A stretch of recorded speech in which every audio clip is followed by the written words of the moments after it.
জামাই ষষ্ঠী মানেই তো বাড়ির জামাইকে নিয়ে জামাই ষষ্ঠী, কিন্তু আমার বর যেহেতু কাজের সূত্রে বাইরে থাকে বহু দিন ধরেই, তো কোনো বছরই যতদিন বিয়ে হয়েছে সেরকমভাবে জামাই ষষ্ঠী পালন করা হয়নি, সময় সুযোগ কোনোটাই হয়ে ওঠেনি। তো এবছরেও সেটা ব্যতিক্রম নয়।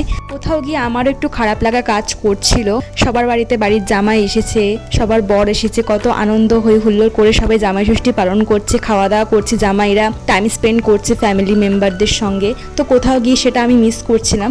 জামাই ষষ্ঠী জামাইদের জন্য একটা স্পেশাল দিন, যেহেতু বাড়িতে জামাই ছিল না, যেহেতু আমি খেতে ভালোবাসি, আমিও তো বাড়ির মেয়ে, তার জন্য কিন্তু আলু বিরিয়ানি আর মাটন কষা হয়েছিল। আলু বিরিয়ানিটা ভাই এনেছিল বাইরে থেকে, রোদে ঘেমে ওর তো মুখের অবস্থাটা দেখলেনি, চোখ মুখ কালো হয়ে গিয়েছিল। তো ও আলু বিরিয়ানি এনেছিল, আর বাড়িতে মা বড় বড় আলু দিয়ে মাটন কষা রান্না করেছিল, একদম গ্রেভি কম রেখেছিল যাতে আমরা বিরিয়ানি দিয়ে খেতে পারি। জামাই ষষ্ঠীর পুরো দিনটা কিভাবে স্পেন্ড করেছিলাম সেটার একটা ফুল ব্লগ শেয়ার করেছে, সেটা অবশ্যই চেক আউট করতে পারেন। বিরিয়ানি দিয়ে মাটনটা জাস্ট জমে গিয়েছিল।